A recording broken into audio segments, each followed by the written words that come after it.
Halo teman-teman, selamat pagi. Kali ini Dua Podcast akan membahas beberapa hal menarik yang terjadi pada komik One Piece di chapter 977.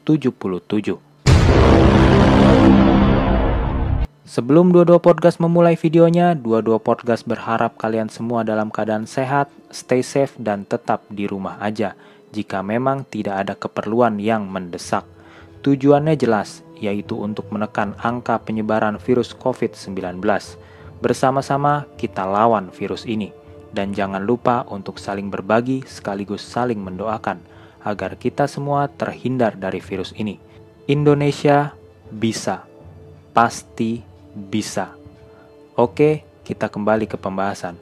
Ada banyak hal yang menarik terjadi pada komik One Piece di chapter 977. Dan Dua Podcast mengawali pembahasannya dari kedatangan Jinbei yang disambut begitu hangat oleh para kru topi jerami lainnya. Sesaat setelah berhasil menenggelamkan kapal Kaido dan memperkenalkan diri. Seperti biasa, para kru topi jerami lainnya berniat mengadakan pesta untuk merayakan bergabungnya seorang mantan bajak laut Shichibukai, Jinbei si kesatria laut dengan kelompok bajak laut topi jerami. Tetapi mereka mengalami sebuah kendala, yaitu mereka tidak memiliki stok sake untuk berpesta. Disinilah kita melihat salah satu kehebatan dari Roronoa. Ternyata, selain ahli dalam hal berpedang, Roronoa juga bisa mencium keberadaan sake dalam radius yang cukup jauh.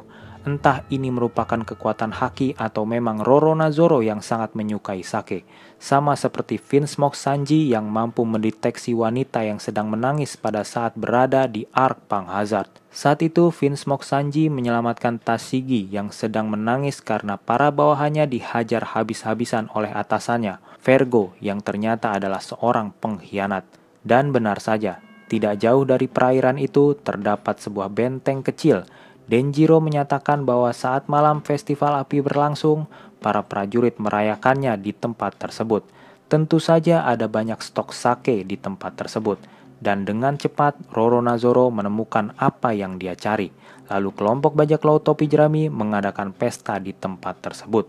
Jelas, para prajurit yang berjaga di benteng kecil tersebut bukanlah masalah besar bagi para kru bajak laut topi jerami. Dan dengan sangat mudah, para pasukan Kaido yang berjaga di benteng kecil tersebut berhasil dikalahkan. Pada komik One Piece di chapter 977, kita mengetahui bahwa Jinbei si kesatria laut sudah berhasil menahan pasukan Big Mom di Arc Wall Cake. Setelah itu, Jinbei lebih memprioritaskan untuk menolong beberapa rekannya yang terluka pada saat pertempuran berlangsung, lalu mengadakan pesta perpisahan. Dari sini bisa disimpulkan bahwa kelompok bajak laut matahari berhasil selamat dari gempuran Big Mom dan para anak buahnya di Arc Wall Cake. Itulah sebabnya kenapa Jinbei sedikit terlambat untuk menyusul kelompok bajak laut topi jerami lainnya ke Wano Kuni. Padahal pada komik One Piece di chapter 959 kita melihat Monkey D. Luffy yang mengkhawatirkan kondisi Jinbei karena saat itu Jinbei belum juga datang ke Wano Kuni. Padahal Jinbei adalah alasan kenapa sebagian dari kelompok bajak laut topi jerami berhasil meloloskan diri dari kejaran Big Mom di Arc Wall Cake. Sedangkan Big Mom dan para anak buahnya sudah lebih dulu sampai ke Wano Kuni setelah membaca koran WE News yang diterbitkan oleh Morgan si berita besar. Lalu bertemu dengan Kaido dan membentuk aliansi dengannya di Wano Kuni.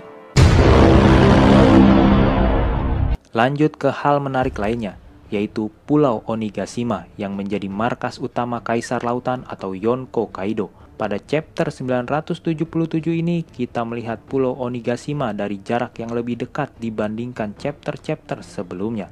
Ternyata Onigashima adalah pulau yang lebih didominasi dengan gunung-gunung yang mengelilingi pulau tersebut. Bahkan tengkorak raksasa yang biasa kita lihat pada chapter-chapter sebelumnya juga merupakan sebuah gunung. Dan di dalam gunung tersebut terdapat sebuah istana. Disitulah tempat tinggal Kaido. Hanya ada satu jalan untuk masuk ke dalam Onigashima, yaitu melalui pintu utama.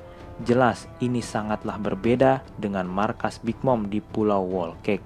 Karena Pulau Wall Cake lebih dinominasi dengan berbagai macam hal yang berbau makanan. Dan ada satu hal yang membuat Podcast bingung. yaitu pada chapter 977 kemarin kita melihat Kinemon yang mengklaim bahwa dirinya sudah berhasil mendapatkan denah istana Kaido di Onigashima, serta mengetahui adanya sebuah jalan di belakang istana. Pertanyaannya adalah, dari mana Kinemon mendapatkan denah tersebut?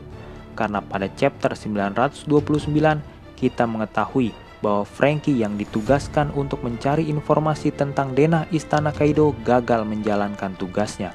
Karena Minamoto yang menjadi bos Franky sekaligus orang yang membuat istana Kaido di Onigashima sudah menggadaikan denah tersebut pada seseorang, dan itu sudah terjadi 10 tahun yang lalu. Hingga pada akhirnya pencarian Franky berakhir pada sebuah fakta bahwa denah istana Kaido sudah dicuri oleh seseorang dari Kuri, dan dia mengenakan topeng. Mungkinkah dia adalah Denjiro yang menyamar sebagai Ushimitsu Kozo? Biarpun ini benar, tetap saja mustahil bagi Kinemon untuk mengetahui denah istana Kaido, karena Kinemon baru saja bertemu dengan Denjiro. Lalu pada komik One Piece di chapter 977 ini, dengan sangat percaya diri, Kinemon menyatakan bahwa dia sudah berhasil mendapatkan denah istana Kaido di Onigashima. Jika memang benar Kinemon berhasil mendapatkan denah istana Kaido, dari mana Kinemon mendapatkannya? Kita kembali ke pembahasan tentang Kinemon. Pada chapter sebelumnya, dua-dua podcast sempat membahas bahwa Dewi Fortuna sedang memihak pada Kinemon. Dan sepertinya itu benar adanya.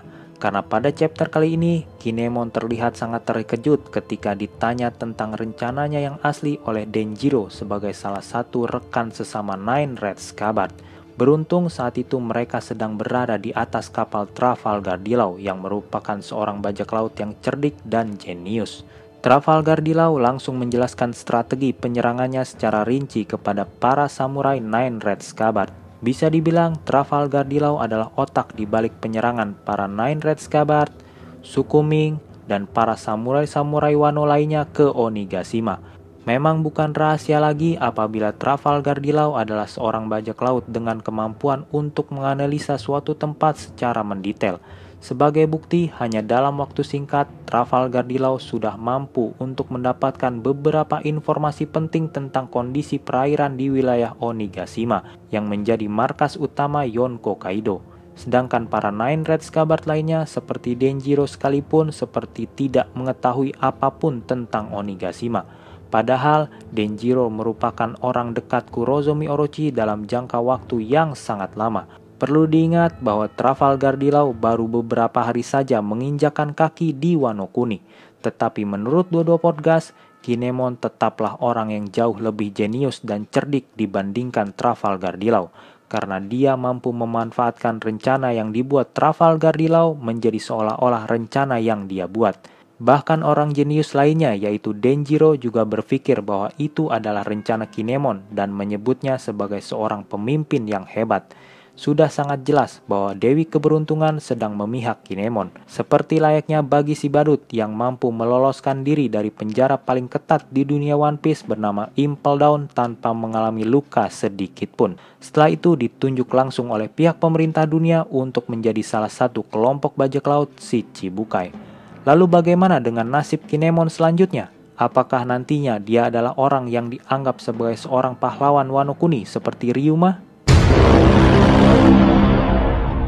Hal terakhir yang membuat Dodo Podcast menarik adalah penampakan dari petinggi 6 penjuru. Entah ini benar atau tidak, tapi sepertinya salah satu dari petinggi 6 penjuru Kaido ini adalah X-Drake. Dan ketika Dodo Podcast melihat suasana penjamuan besar di Pulau Onigashima, Dodo Podcast tidak bisa membayangkan apa jadinya apabila para samurai Nine Red Scabbard yang saat ini hanya berjumlah 8 orang nekat melakukan penyerangan ke Onigashima.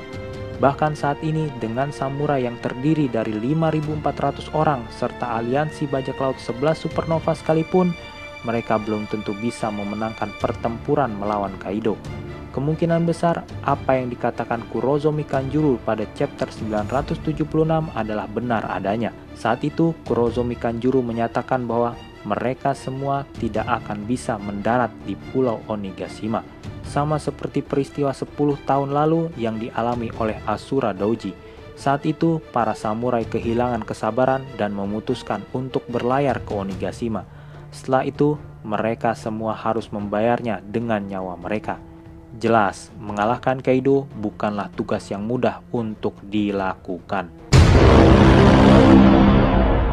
Oke, mungkin itu aja yang bisa 22 Podcast bahas pada video kali ini. Jangan lupa follow akun Instagram 22 Podcast untuk mendapatkan informasi-informasi menarik lainnya dari 22 Podcast. Seperti biasa, apabila ada yang salah atau ada yang mau nambahin, bisa langsung komentar di bawah. Apabila tidak merepotkan, bisa di-subscribe dan share video ini. Semoga bermanfaat. Saya 22 Podcast mengucapkan terima kasih. Ciao!